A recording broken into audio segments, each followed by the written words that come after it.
ngomong-ngomong nih di depan buat aku semua ya. Biasanya makanan kayak gini kan Dokter Sheila nggak mau makan. Ini buat Iya, aku iya, biasanya kan. silakan. Oh iya, oke. Kita akan bahas mengenai ketan hitam. Ketan Iya. hitam ini bisa dipakai buat sarapan biasanya. Bahkan tahu nggak ketan hitam ini kadang-kadang dipakai sarapan dengan tambah roti lagi. Wah, double karbohidrat double ya. ya. Heeh. Tapi ini ngomong-ngomong ketan hitam sendiri nih ada gak sih manfaatnya loh? Pasti masyarakat penasaran nih manfaatnya Iya. apa aja. Betul. Nah, kita harus lihat tayangan berikut ini ya. Nah, bubur ketan hitam.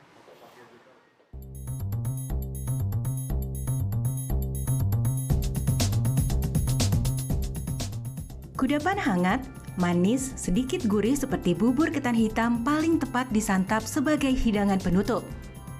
Makanan asli Indonesia ini menyebar hampir ke seluruh wilayah Indonesia dengan nama yang berbeda-beda. Seperti di Bali dan Nusa Tenggara Timur, bubur ketan hitam disebut bubur injil. Membuat bubur ketan hitam cukup sederhana dan cepat. Beras ketan hitam direndam dalam air selama kurang lebih 1 jam. Kemudian panaskan air di dalam panci hingga mendidih.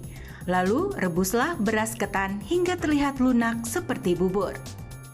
Agar bubur ketan hitam memiliki aroma yang memikat, bisa menambahkan daun pandan saat proses perebusan masih berlangsung.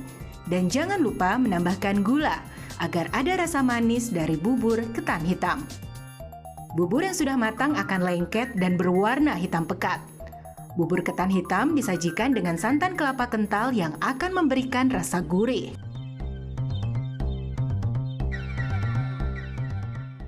Suka. Suka. Kalau manfaatnya nggak tahu sih ya Mbak, yang pasti bikin kenyang. Kesehatan setahu aku sih dia bisa untuk ini darah ya, penambah darah. Yang saya tahu ya, kayaknya buat menambah stamina. Terus katanya ketan hitam itu bagus ya buat orang tua juga ya. Makanya kan suka ada dibikin campur di bubur kacang hijau, suka ada ketan hitamnya itu juga. Seperti itu aja sih yang saya tahu.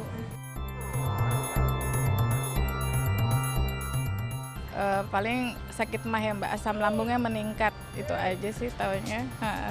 Setahu aku ketan hitam itu bisa, kalau orang emah nggak boleh katanya. Terus kalau asam urat juga nggak boleh katanya gitu. Setahu aku begitu sih. Kalau nggak salah sih ya, mungkin bisa bikin asam urat ya. Sarapan bubur ketan hitam cukup mengenyangkan. Selain kenyang, ternyata ketan hitam memiliki manfaat baik seperti mencegah diabetes hingga menjaga kesehatan kulit. Fakta atau mitos? Simak yuk penjelasannya di Ayo Hidup Sehat hari ini. Nah, tadi itu pertama para masyarakat mengenai bubur ketan hitam. Ternyata sebagian sudah tahu juga apa manfaatnya. Tapi apakah benar manfaatnya cuma itu? Langsung bersama kita Dr. Ida Gunawan, spesialis gizi klinik. Dr. Ida, selamat siang. Selamat Selamat Dokter. siang, selamat siang. Nah dok, ini ada mitos atau fakta nih dok. Katanya dok, ketan hitam ini nutrisinya lebih baik daripada yang si putih dok. Itu fakta atau mitos dok? Ya ini fakta. Ya, Fakta. fakta. Kenapa tuh, Lah, Dok? kenapa ya kok bisa lebih baik? Bukan karena warnanya hitam ya, bukan hitam manis. Tapi warna hitam ya ketan hitam ini, pernah nggak lihat ketan hitam dimasak tadi? Airnya sendiri pun warnanya ikut menjadi ungu-ungu hitam. Dan itu ternyata kaya antioksidan. Jadi warna ini kaya akan antioksidan. Ya, jadi ini sangat bagus sekali untuk menambah manfaat dibandingkan dengan si ketan putih. Ya, kalau ketan putih kan warnanya cuma putih aja. Jadi nggak ada antioksidannya, tapi yang di sini ada antioksidan yaitu warna ungu ini. Nah, yang menarik ini selain antioksidan, kalau kita lihat teksturnya ya, ini agak-agak kasar-kasar dikit nih. Yap. Nah, ini katanya punya banyak serat. Apakah ini fakta atau mitos? Ya, ini adalah fakta. Ya, jadi dalam satu porsi ketan hitam ya, kira-kira 100 gram atau 3/4 gelas ya, gelas aqua gitu ya, 3/4 gelasnya itu mengandung sekitar 3 sampai 4 gram serat. Jadi seratnya cukup bagus. Tahu nggak kenapa? Kok seratnya bisa banyak? Kenapa tuh, Dok? Karena ketan hitam ini tidak diolah lagi. Jadi begitu panen, langsung disosok-sosok maka keluar. Jadi tidak melalui proses penggilingan lanjutan dan sebagainya. Sehingga kulit ari yang ada di luar ini yang namanya bran itu masih tinggal di sini. makanya kandungan seratnya menjadi jauh lebih tinggi. Oh, Ya. Dan bukan mulus kayak putih seperti Ya, yang si putih-putih ya, tadi itu ya, ya. bukan, ya Oke, betul. nah ini ada lagi nih dok, fakta atau mitos dok, kalau misalnya konsumsi ketan hitam ini membuat kita jadi kenyangnya lebih lama dok. Iya. Tapi jangan dijawab dulu dok, ditahan dulu. Saat lagi tetap di Ayo Hidup Sehat.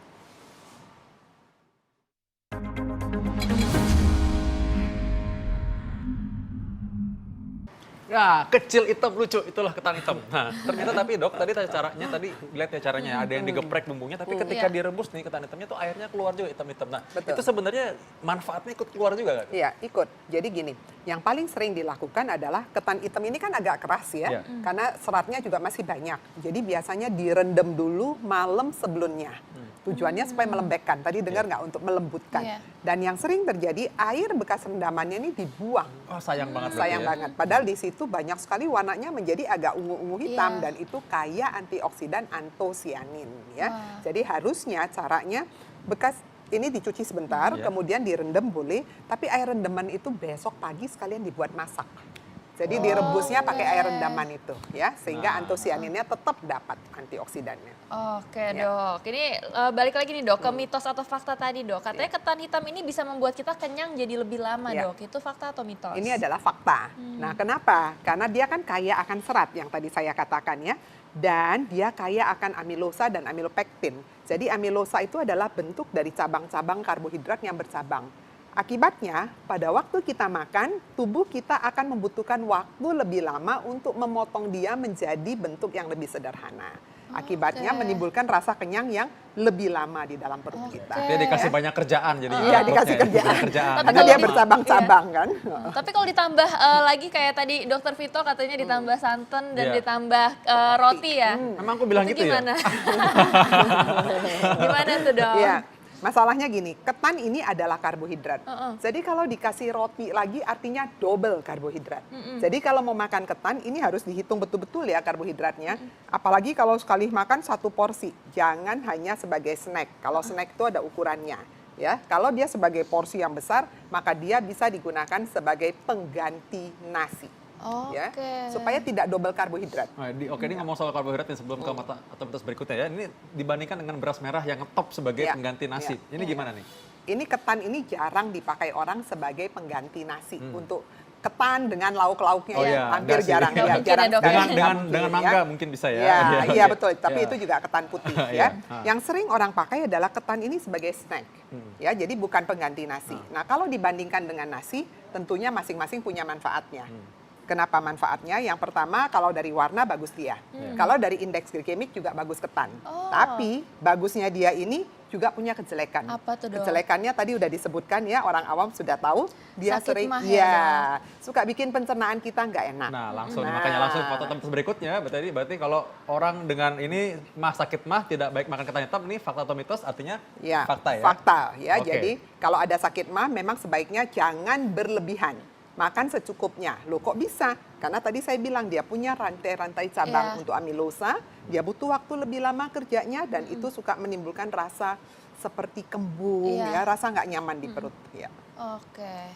Nah, kalau gitu ya berarti kalau misalkan kita makan ketan hitam ini ingat tadi jangan dimakan sebagai snack aja. Kalau snack, kalau makan pakai snack, aduh itu tadi udah makan besar, makan ini lagi. Iya. Oke, selanjutnya nih hubungan sama berat badan ya, Dokter Sila ya. Ya, fakta atau mitos nih dok, katanya berat badan bisa naik dengan konsumsi ketan hitam secara rutin. Oh iya, ini adalah fakta. Kenapa? Karena ketan hitam ini jarang dimakan, hanya ketan seperti nasi saja. Biasa dikasih aksesoris, karena rasanya tuh kalau sebagai pengganti nasi, nasi kan lembut ya, Iya. Iya, enak. Kalau ini kan nggak enak, rasanya agak alot-alot ya, terus nggak ada rasa. Kenyal-kenyal gitu Nah, rasanya ya. Iya. Biasanya supaya ada rasa, suka ditambahkan nih, kayak dikasih Kelapa. kelapa, kemudian dikasih gula, supaya enak. Gula dan kelapa, dua-duanya itu adalah penambah kalori yang cukup harus diperhitungkan. Ya. Oke. Kalau nggak ada rasa kan, Iya, rasanya ini udah tawar pakai kelapa saja. tapi masih kurang berasa dok, Nah, kayaknya biasanya kurang pengen gula. tambahin gula. Nah, itu dia. Ya. Oke. Atau ngeliatin Dokter Sila tuh yang manis-manis, jadi ada rasanya. Ya. Nah, oke. Lanjutnya lagi nih. Ini tunggu, nelan dulu ya. Jalan dulu. Jadi kalau misalkan kita ketan hitam ini katanya bisa membantu meredakan rabun. Wah, ini Wah. pada mata. Fakta atau mitos? Nah, ini mitos banget lah, ya. Jadi nggak ada kaitannya. Karena antioksidannya yang mungkin dipikirkan bisa untuk memperbaiki rabun mata itu namanya antosianin kalau Iya. ini. Kalau untuk mata dia lebih banyak bermain di vitamin A dan karotenoid ya. Jadi kalau antosianin mungkin dia tidak banyak bermain di mata. Oke, ini ada lagi nih dok, fakta atau mitos kalau ketan hitam ini baik untuk penderita diabetes dok? Ini adalah mitos, Mitos. ya. Kenapa Jadi tuh, gini, Dok? ketan hitam tadi saya udah katakan kandungan karbohidratnya sama dengan nasi. Jadi kalau kita mau bisa aja kalau misalnya saya nggak mau makan nasi, saya makan ketan hitam. Itu mungkin lebih baik karena indeks glikemiknya lebih rendah sedikit dibanding nasi. Tapi Anda mesti tahu efek sampingnya kalau berlebihan kan.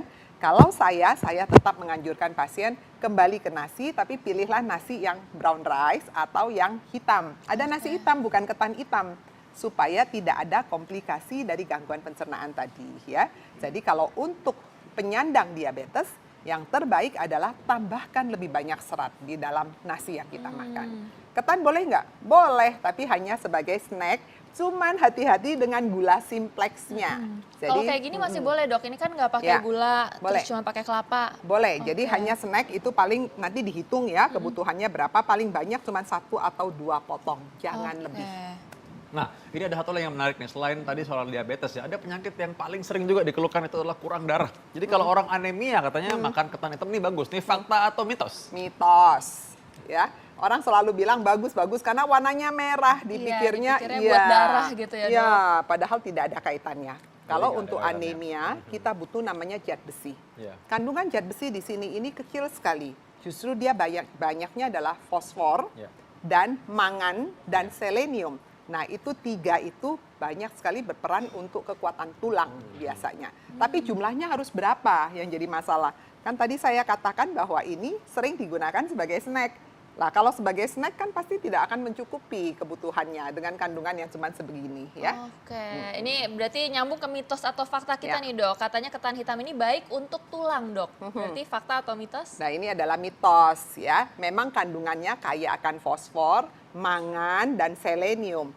Fosfor, mangan bagus untuk tulang, tapi kadarnya di dalam ketan hitam ini tidak akan mencukupi kalau hanya untuk perbaikan tulang mengandalkan si ketan hitam. Ya. Untuk membantu dok? Membantu bisa saja, tapi mau makannya berapa banyak? Pakai ditawar Kadarnya lagi kecil ya. sekali. Ini biasa pasien emang Siapa suka tahu gitu. pasiennya Iya. suka banget gitu Iya, kan, iya, mau cari boleh nggak manfaatnya sedikit dok. aja gitu ya kan? Tadi udah mengandung mangan juga ya. Iya, Ya, ada mangan. Mangan orang mangan asal kumpul ya katanya. Nah oke, nah ini ketan hitam ini tadi udah kalau kita lihat tadi bagaimana caranya masaknya. Sebenarnya baiknya seporsi itu makannya seberapa sebenarnya? Jadi ketan hitam ini banyak sekali dipakai sebagai snack ya. Ah. Kalau untuk snack boleh 1 sampai 2. Oh, 2 jadi potong cuma boleh buletan 2 ini. ya? Iya, Tadi jangan aku baru banyak-banyak. setengah ya. Setengah. Kemudian kalau dalam bentuk bubur, Ya. ini biasanya kira-kira 3/4 gelas aqua. Kalau ini nih kira-kira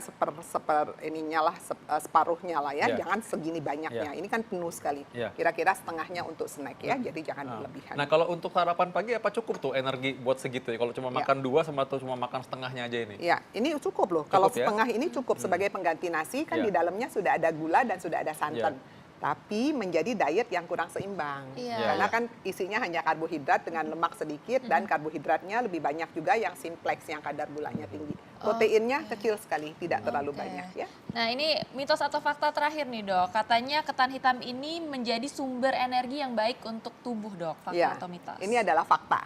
Ya, karena apa? Karena dalam 1 porsi aja kandungannya segini nih ya. Kalau penuh segini, ini bisa kira-kira 300 kalori loh. 300 Oke. bisa sampai 350 tergantung banyaknya santan dan kadar gulanya. Oke. Nah ini bagi semua pecinta ketan hitam termasuk saya, bagaimana caranya kita memasak ketan hitam dan menyajikannya dengan baik dan sehat? Ya, baik. Jadi supaya mendapatkan manfaat ketan hitam yang menguntungkan, yang pertama tadi udah saya katakan, rendam ketan hitam, tapi air rendamannya itu dipakai besoknya untuk memasak. Oke. Sehingga antosianinnya tidak terbuang percuma. Kalau misalnya langsung diminum gimana dok airnya? Nah, janganlah kalau Nggak airnya boleh nggak ya, air, dok? iya. Kalau airnya pakai air bersih dok? Air terus bersih langsung juga diminum? kan berasnya kita belum tahu bersih apa Oke. enggaknya ya si ketan hitam ini. Pakai aja untuk dimasak, antosianin juga aman, tidak akan terurai banyak kok ya. Oke. Kok nggak mau rugi Mbak? Iya, nggak mau rugi ceritanya, kalau dipasak antioksidan terus- gitu kan. Kalau dihirup gimana dihirup? Oke. Kemudian yang kedua, pada waktu kita makan si ketan hitam ini harus tahu takarannya, jangan berlebihan karena biasanya sebagai snack ya. Jadi kira-kira 1 sampai 2 buletan ini atau kira-kira separuh aja untuk snack. Snack itu Oke. adalah makanan selingan. Kalau kepengen dijadikan makanan utama pengganti nasi, boleh saja, tapi harus ingat jangan lupa tambahkan lagi protein dan tambahkan sayurannya sedikit. Ya, Oke. supaya mendapat menu yang seimbang. Baik dokter, terima kasih banyak Terima dokter kasih. informasinya.